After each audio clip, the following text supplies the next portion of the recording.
अपने आप को देखूं मैं पहले। मेरी स्क्रीन पे फोटो नहीं आ रही, यानी हाँ कोई बात नहीं, इससे कोई मटीरियल तो फोटो आ रही है सर, आपकी आ रही है जी। ओके फाइन, ठीक है, क्योंकि मुझे मेरी फोटो अच्छा ऊपर है। ठीक,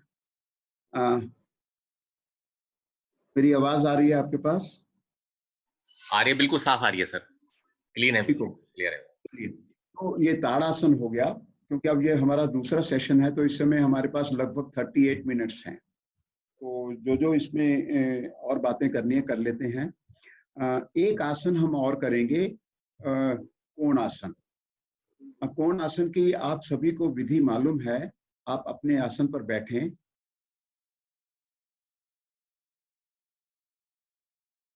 एड़ी पंजे मिलाएं, पंजे ताने, दोनों भुजाएं शरीर के पीछे निकट करें, हथेलियों और एड़ियों पर भार देते हुए धीरे धीरे शरीर को ऊपर उठाना आरंभ करें।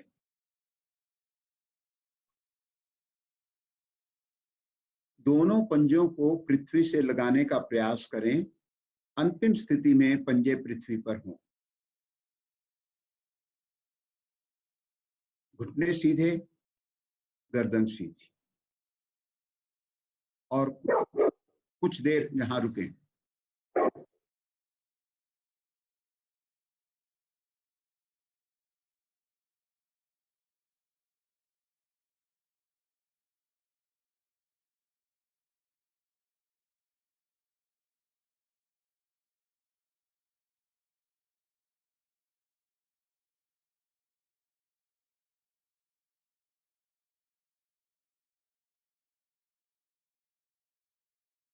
वापिस आ जाएं। संजय, मेरी तस्वीर मुझे पूरी स्क्रीन पर मुझे नजर नहीं आ रही, इसके लिए मुझे क्या करना होगा? सर आपकी आ रही है तस्वीर। मुझे मेरी तस्वीर नहीं, मुझे खुद को नजर आ रही। हम कोण आसन के ऊपर थोड़ा सा जिक्र कर लेते हैं। ये ना स्पीकर व्यू है इसके अंदर सर, उससे चालू हो जाएगी। स्पीकर व्यू आएगा एक इसके अंदर जी, पूरी स्क्रीन आ जाएगी आपकी। स्पीकर व्यू, स्पीकर व्यू, हाँ जी। शायद सर अगर लेफ्ट में इसको स्क्रॉल करेंगे तो उनकी फुल पिक्चर आ जाएंगी। अभी शायद वो विंडो व्यू में है। लेफ्ट अगर आप करेंगे, नहीं राइट की तरफ अगर घुमाएंगे तो आपकी फुल स्क्रीन आ जाएंगी। चलिए छोड़िए ये कोई बात नहीं। चलिए, तो अब हम आगे चलते हैं। कोण आसन के बारे में जिक्र कर रहे हैं कि कोण आसन जो है ये हमारे बहुत से दोषों को दूर करता है। इसमें भी पिंडलियां जो हैं प्रभावित होने से हमारा रक्त शोधन बहुत अच्छा होता है, और इसमें रीढ़ की जो गोटियां दूर हो गई या नजदीक हो गई, वह सब इसमें ठीक हो जाती है। हम आगे चलते हैं। मुझे ये भी कहा गया था कि हम संस्थान के बारे में भी थोड़ी सी बात करेंगे। उससे पहले हम पद्मासन की बात करते हैं कि पद्मासन क्यों महत्वपूर्ण है लगाना। पद्मासन का लगना बहुत महत्वपूर्ण है। बड़ी उम्र में जो अभ्यास शुरू करते हैं, हो सकता है उनमें से कुछ का ना लगता हो। जैसे ही हम पद्मासन लगाकर बैठते हैं उसमें, उस स्थिति में, तो हमारी रीढ़ जो है वह स्वतः ही स्वाभाविक रूप से सीधी हो जाती है। और जब रीढ़ सीधी हो जाती है तो हमारा धीरे धीरे, जब हम उसमें बहुत अधिक देर तक हम बैठते हैं, बैठना उसका समय बढ़ाते हैं, तो हमारी प्राण शक्ति का व्यय कम होने लग जाता है। तो प्राण शक्ति हमारी बचनी शुरू हो जाती है। जब पद्मासन में हमारे पैरों की उंगलियों की जो डायरेक्शन है वह ऊपर की ओर होने से जो ऊर्जा का बाहर ऊर्जा उसमें से निकलती है, विसर्जित होती है, वह निकलनी बंद हो जाती है। इसमें जब हम टांगों को जब मोड़ते हैं तो दो जगह लॉक लग जाते हैं। एक तो घुटने से टांग मुड़ जाती है, और दूसरा जो है हमारी जो एड़ी है वह थाई के ऊपर प्रेशर बनाती है। तो 2 जगह यहाँ लॉक लगने से पैरों में धीरे धीरे रक्त की मात्रा कम होने लग जाती है, और वह जो रक्त जो पैरों में जाना होता है वह पेट में रुकना शुरू हो जाता है, और जब पेट में रुकना शुरू होता है तो वह डाइजेस्टिव सिस्टम के लिए उसको एडिशनल ब्लड मिल जाता है और हमारे डाइजेशन को वो स्ट्रॉन्ग करता है। और जब हम और अधिक देर तक जब बैठते हैं इसमें, हम 1 घंटा बैठ गए, 1.5 घंटा बैठ गए, तो यह धीरे धीरे और ऊपर मस्तिष्क में चला जाता है। जो ब्लड पैरों में नहीं जा रहा वह मस्तिष्क में जाना शुरू हो जाता है जब अधिक देर बैठते हैं। तो ये हमारे ध्यान के समय, जब अगर उस स्थिति में हम ध्यान में बैठेंगे तो वह हमारे को बहुत सहायता करता है। अब पद्मासन में देखिए कि एक हम योग मुद्रा करते हैं, योग मुद्रा करते हैं तो उसमें भी पद्मासन लगा के ही किया जाता है। तो उसमें क्या है कि जब एड़ी जो हमारे दाएं बाएं हिस्से में जब हम स्थित करते हैं तो वहां बड़ी आंत होती है।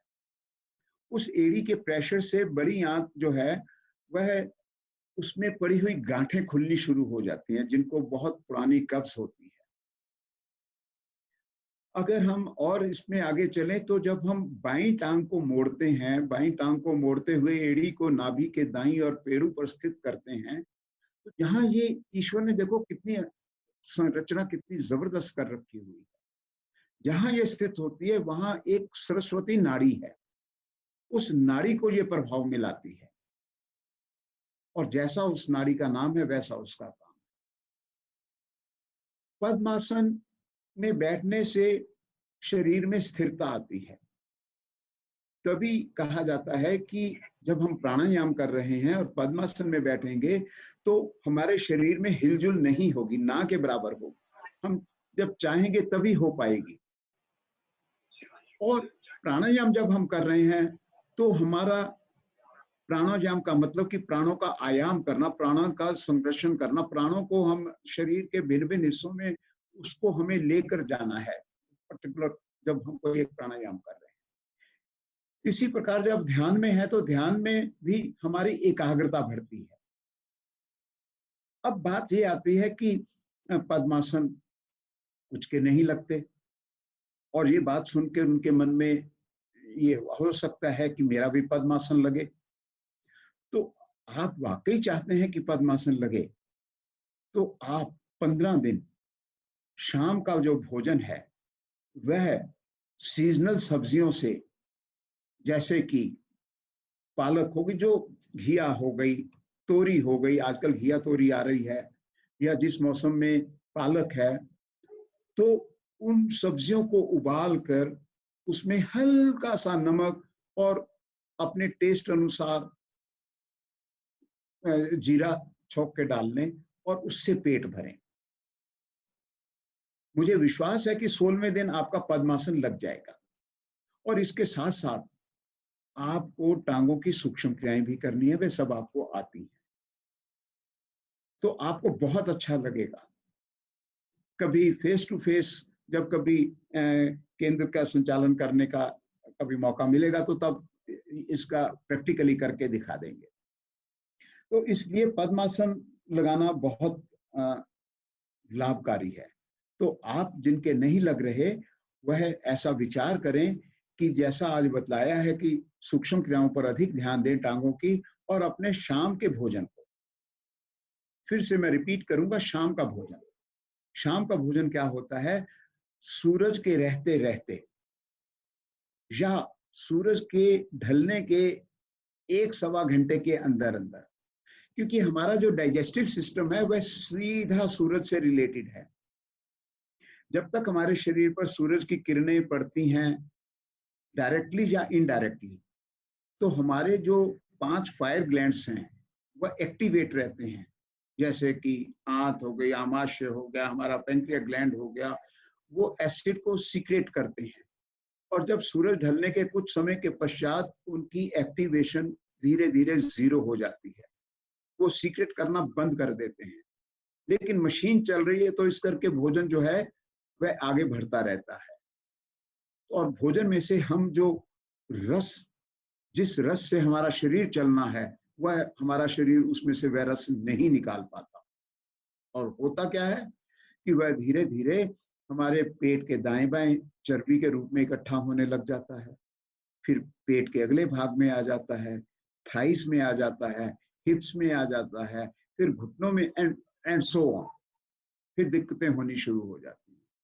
तो शाम का भोजन आप सूरज रहते कर लें तो बहुत अच्छा है, अन्यथा सूरज ढलने के 1 घंटे तक आप कर ले तो आप देखेंगे कि आपका पद्मासन लगना शुरू हो जाए।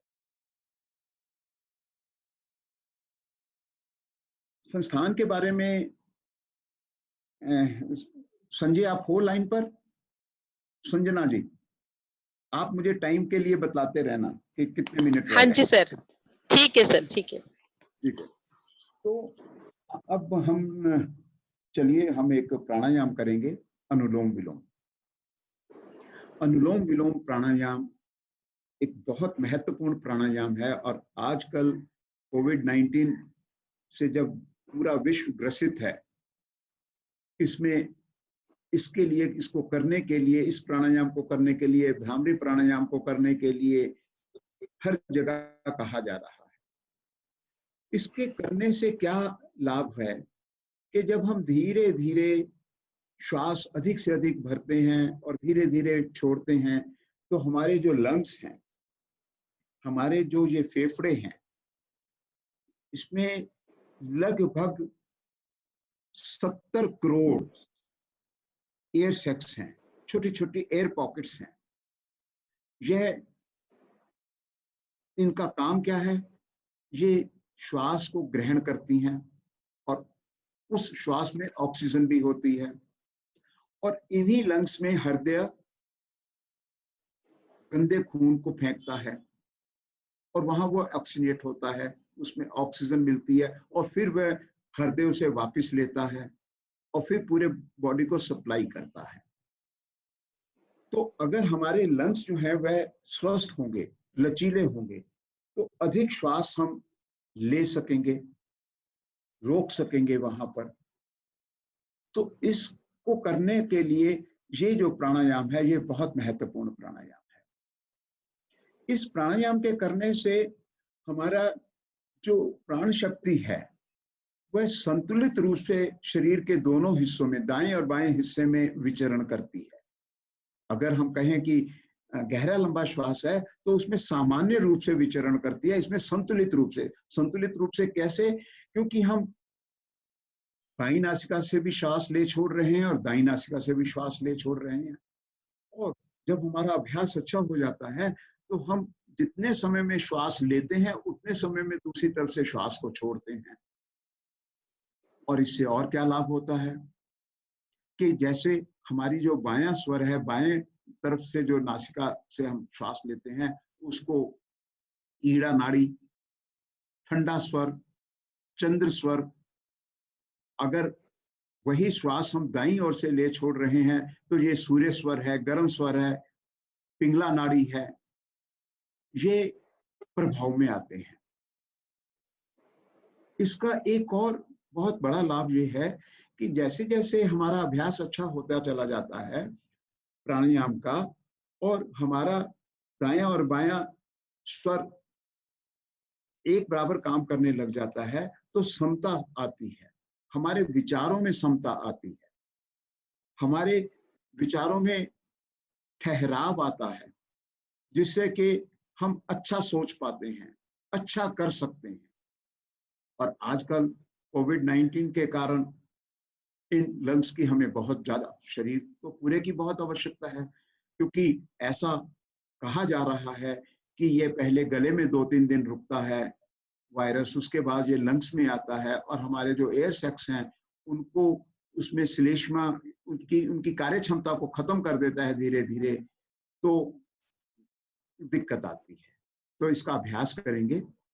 आप जो पद्मासन में बैठ सकते हैं वह पद्मासन में बैठें, अन्यथा किसी भी ऐसे पोस्चर में बैठें जिसमें आप स्थिर रह सकें और शरीर में हिलजुल ना हो सके। दोनों हाथ घुटनों पर ज्ञान मुद्रा में रखें, कमर गर्दन सीधी, आंखों को कोमलता से बंद करें। इसको हम चरणों में करेंगे। दाएं हाथ की प्राणायाम मुद्रा बनाएं, अंगूठा दाईं नासिका पर स्थित करें, अनामिका बाईं ओर नासिका के, अनामिका को हटा धीरे किंतु गहरा श्वास भरें। उसके पश्चात जब आपको लगे कि श्वास भर गया तो अनामिका से बाईं नासिका को बंद करें और दाईं ओर से धीरे किंतु गहरा श्वास बाहर निकालें। केवल इतना ही इसकी 4 आवृत्ति और कर लीजिए। इसमें कुछ और नहीं करना, केवल श्वास भरें, श्वास छोड़ें। चाहे भरने में देर लग रही है या छोड़ने में देर लग रही है या वाइस वर्सा, उस पर आपने ध्यान नहीं देना।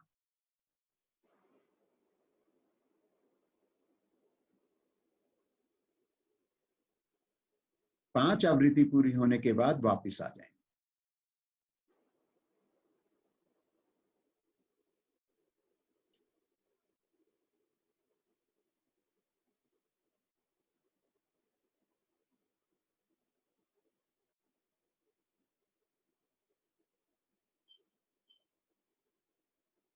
अपना पूरा ध्यान अपनी नासिका पुटों पर रखें, यानी कि आते जाते श्वास को देखें। जब ऐसा करेंगे तो एकाग्रता बढ़ेगी, विचारों की जो श्रृंखला है वह कम होने लग जाएगी। एक रिसर्च के अनुसार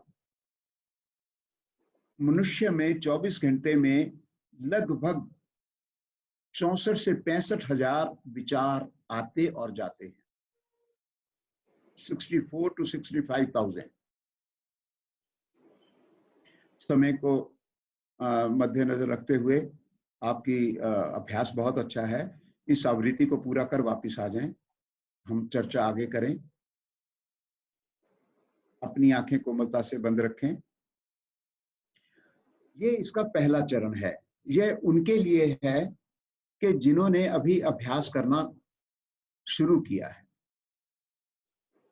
इसका दूसरा चरण और तीसरा चरण हम पहले इस पे बात कर लेते हैं, फिर इसका अभ्यास आप करेंगे।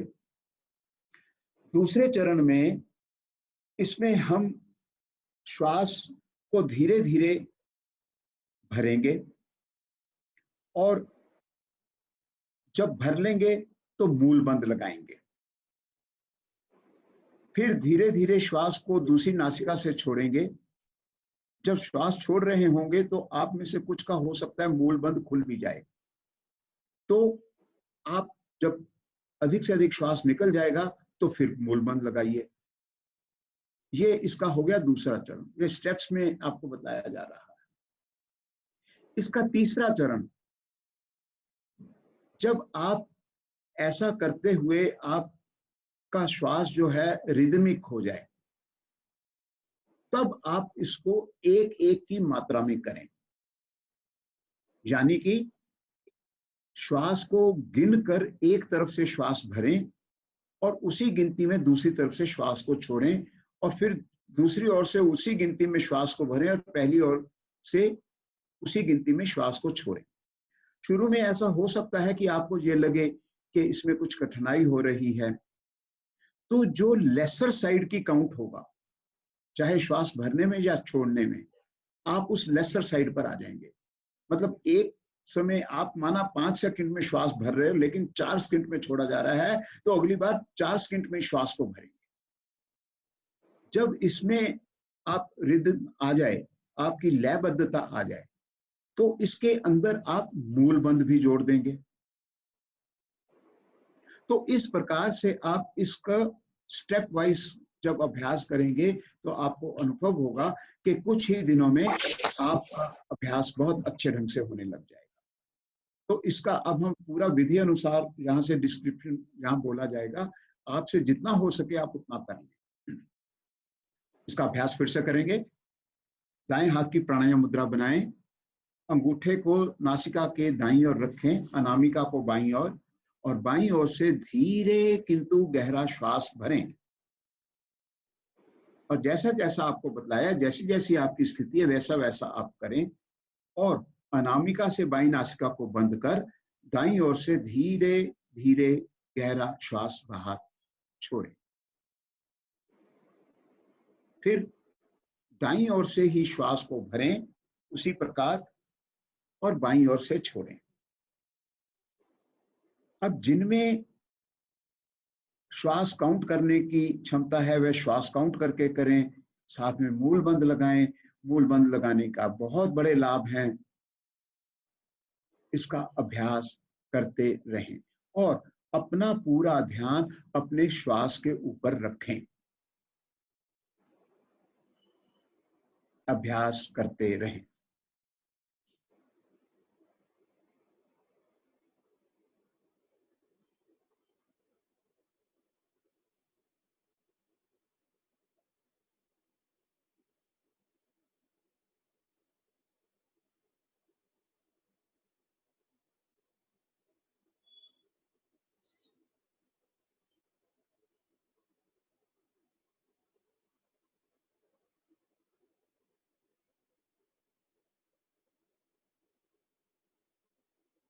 ध्यान श्वास के ऊपर।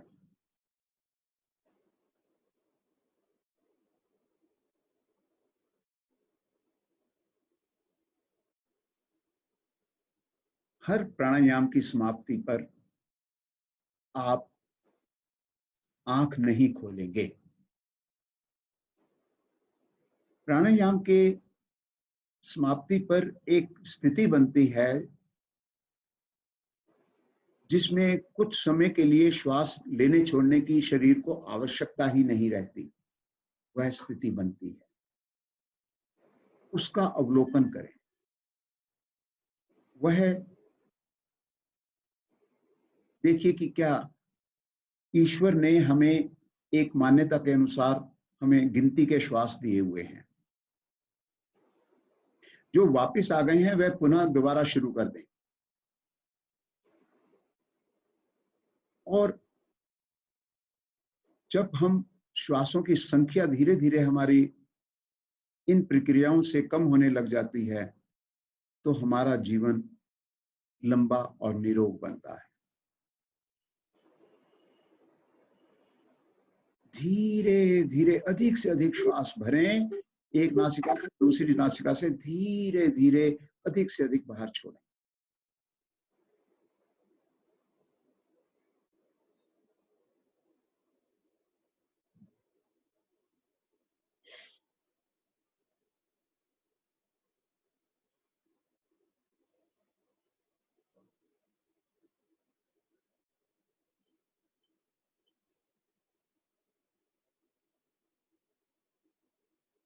अपनी आवृत्ति पूरी कर शांत भाव से बैठें और कुछ देर के लिए आप आंखें नहीं खोलेंगे और शरीर में हिलजुल नहीं करेंगे। और वह जो बतलाया कि क्या चीज का अवलोकन करना है, कि उस अवस्था का अवलोकन करना है जिसमें श्वास लेने छोड़ने की शरीर को जरूरत ही नहीं रहती।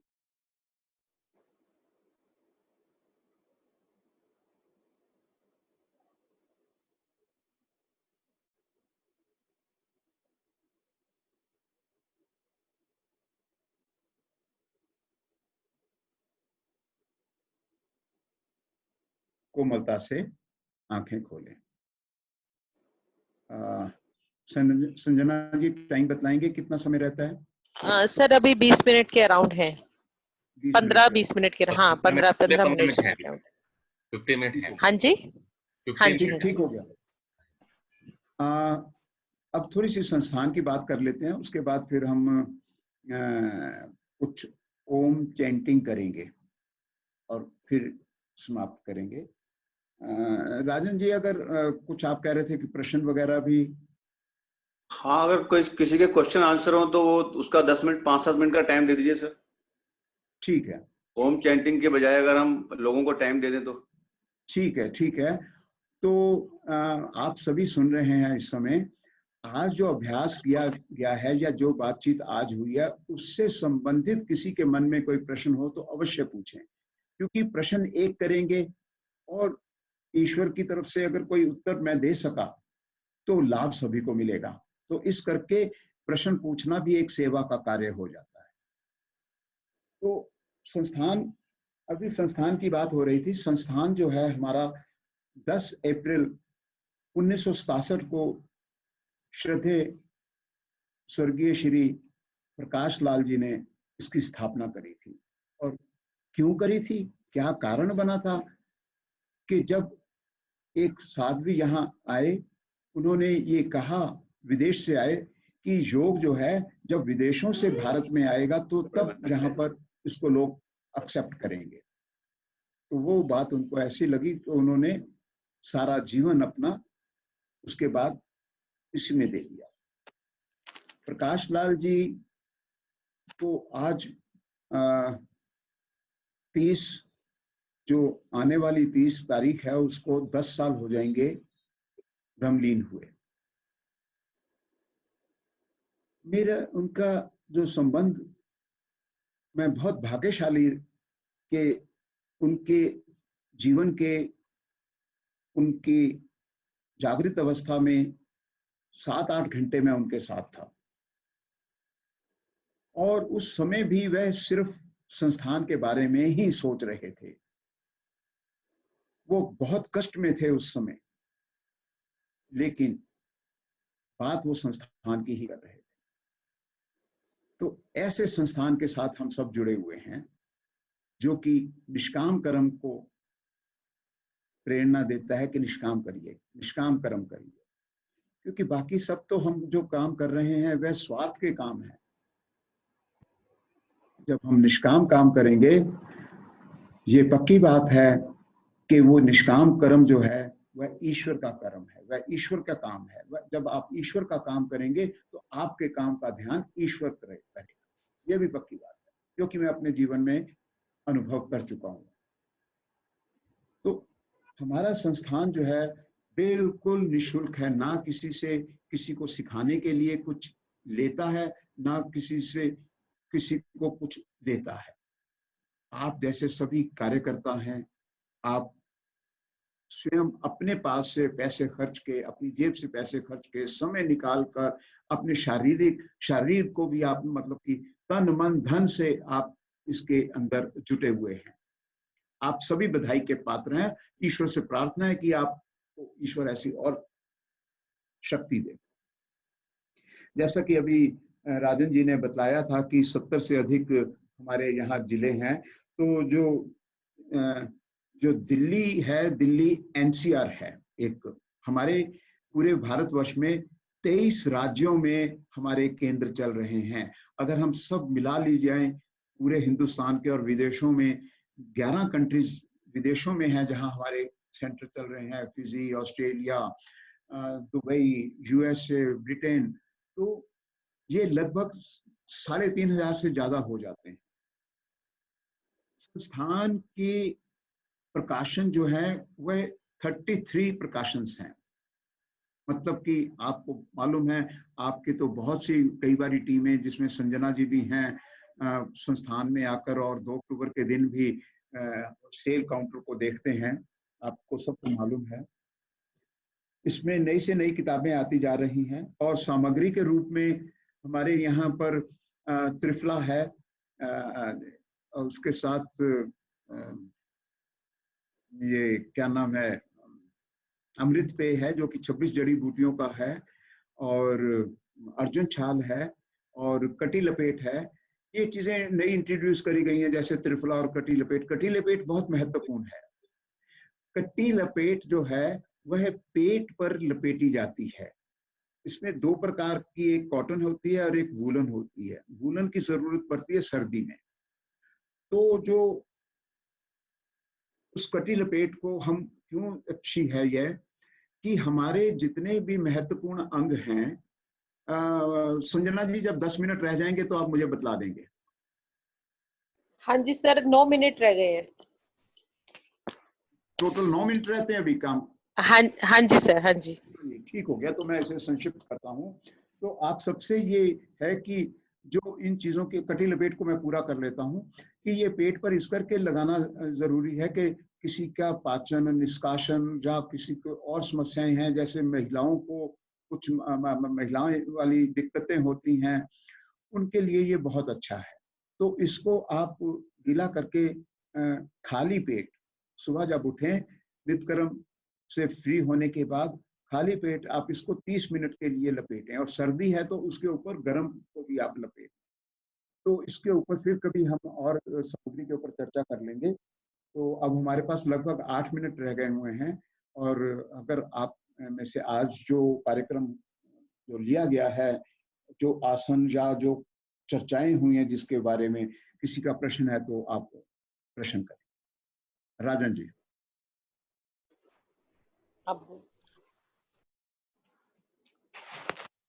हाँ जी, किसी साधक का किसी का कोई प्रश्न हो वो पूछ सकता है।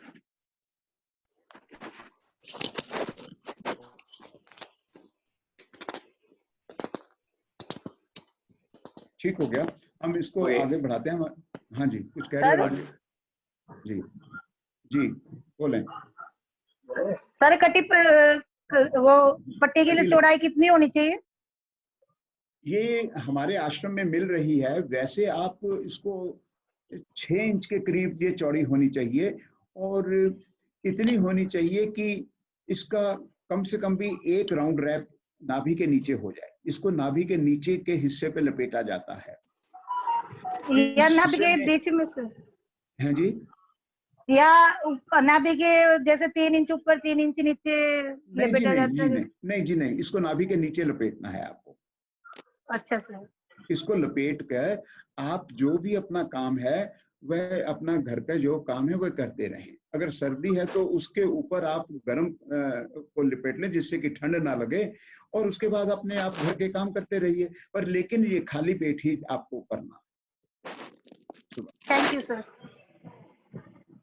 ये कितने दिन तक लपेटनी है?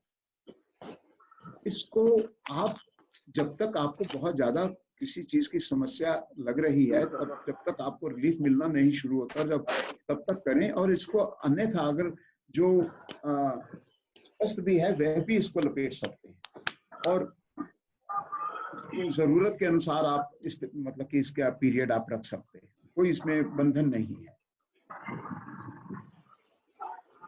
ज्यादा देर तक लपेटने में कोई नुकसान नहीं है? नहीं, 2-3 महीने 4 हाँ जी, कोई ऐसी बात नहीं है। मतलब कि टाइम पीरियड पर एक दिन में जो आपने लपेटनी है वो लगभग आप 30 मिनट के करीब ही इसे लपेटें। सर 7-8 साल के बच्चे के ऊपर भी लपेट सकते हैं? 7-8 साल के बच्चे को भी लपेट सकते हैं इसमें? क्या कारण है कि जो आप लपेटना चाहते हो? सर वो मेरा, तो उसके ऊपर भी यूज कर सकते हैं? मैं आपको सुन नहीं पाया, आपकी आवाज मेरे तक नहीं पहुंच पाई। प्रिया दोबारा बोलिए प्लीज एक बार। सर मेरा 8 साल का बेटा है, उसे आजकल बहुत कॉन्स्टिपेशन हो रही है, तो उसके ऊपर भी मैं यूज कर सकती हूँ? आप कर सकते हैं, लेकिन ना करें। उन बेटे के भोजन के ऊपर आप ध्यान दीजिए, पहली बात है, क्योंकि कॉन्स्टिपेशन जो है वह हमारा जो भोजन है वह अगर ठीक नहीं है मुख्य रूप से, और अभी तो 8 साल की उम्र है, इस उम्र में तो ये चीजें होनी ही नहीं चाहिए। इस समय तो बच्चे का जो डाइजेस्टिव सिस्टम है वह तो कहा जाता है कि वह बच्चा पत्थर भी खा लेगा, वह भी डाइजेस्ट कर जाएगा। तो आप ये विचार करें, आप इसके लिए आप एक काम कीजिए कि 11 से 2 बजे के बीच में, आप सुन रहे हैं मेरे को? हाँ जी सुन रही हूँ जी 11 से लेकर 2 बजे तक आप वेद प्रकाश राठी जी को फोन कर लीजिए, एक्सेप्ट संडे। तो वह आपको इसके लिए ज्यादा बेहतर बतला पाएंगे, क्योंकि छोटा बच्चा है, मुझे नहीं लगता कि उसको ऐसा होना चाहिए। उसकी कब्ज का कुछ और भी कारण हो सकता है, तो जब तक कारण पूरा नहीं पता लगेगा उस छोटे बच्चे का, तो तब तक ये अब कुछ कहना ठीक नहीं। ठीक है जी? ठीक है सर, ठीक। सर पीरियड्स में अगर पेन होता है तो इस पट्टी को यूज कर सकते हैं, और अगर कर सकते हैं तो पीरियड्स जब हो रहे हैं उस टाइम पे यूज कर सकते हैं या नहीं?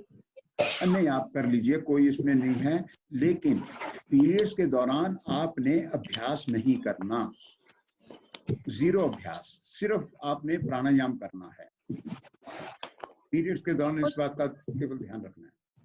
और सर ये पट्टी कस के बांधनी है या थोड़ी ढीली रखनी है?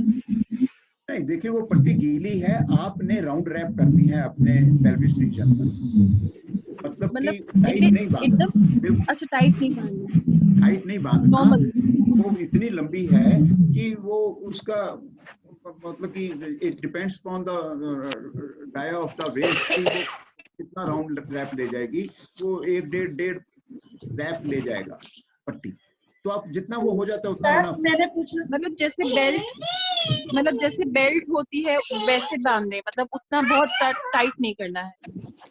नहीं, टाइट नहीं करना, बिल्कुल लूज, क्योंकि वो गीली है, वो शरीर से चिपक जाएगी, वो नीचे नहीं गिरेगी। और वो इतनी लंबी है कि वह पहले रैप के बाद दूसरे रैप के ऊपर वो आ जाएगी। जब वो ऊपर आ जाएगी तो वो चिपक जाएगी, वो कहीं वो खिसकेगी ना, कहीं कुछ भी होगा। तो उसको बहुत ऐसा नॉर्मल वे में उसको लपेट।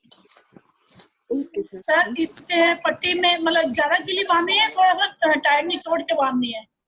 हाँ जी सर ये पट्टी ज्यादा गीली तो नहीं बांधनी, जैसे बहुत ज्यादा गीली हो? नहीं, आप उसको पानी में डिप कर लीजिए, डिप करने के बाद उसे उसको डिप करके स्क्वीज कर लीजिए, उसको निचोड़ लें।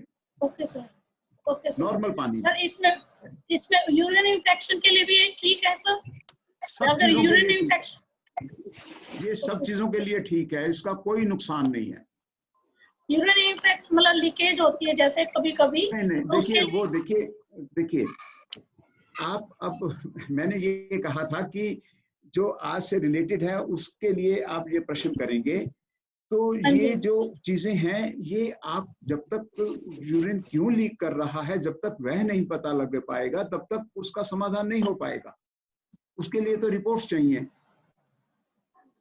ठीक है ना, उसका कारण पता लगना चाहिए कि क्योंकि यूरिन लीकेज के बहुत से कारण होते हैं, वे बड़ी उम्र में होते हैं। जब उम्र ज्यादा हो जाती है तो तब मतलब कि पेशाब को रोकने की जो हमारी मांसपेशियां हैं वह कमजोर ढीली पड़ जाती हैं, पर वो जब तक हमें पूरा उसका कारण नहीं पता लगेगा तब तक ऐसा नहीं। ये इसमें कटी लपेट का नुकसान नहीं है लपेटने से, पर पहले जो आपका प्रश्न है उसके लिए आप पहले ये बात पता चले कि क्या कारण है जिसके कारण वो पेशाब। सर 30 मिनट 30 सेकंड शेष रह गए हैं सिर्फ। शांति पाठ करवा दीजिए। हाँ जी सर, चल शांति पाठ करवाइए। हाँ जी पद्मासन, बहुत धन्यवाद। दोनों हाथ, हाँ जी दोनों हाथ ज्ञान मुद्रा में, कमर गर्दन सीधी, नेत्र कोमलता से बंद।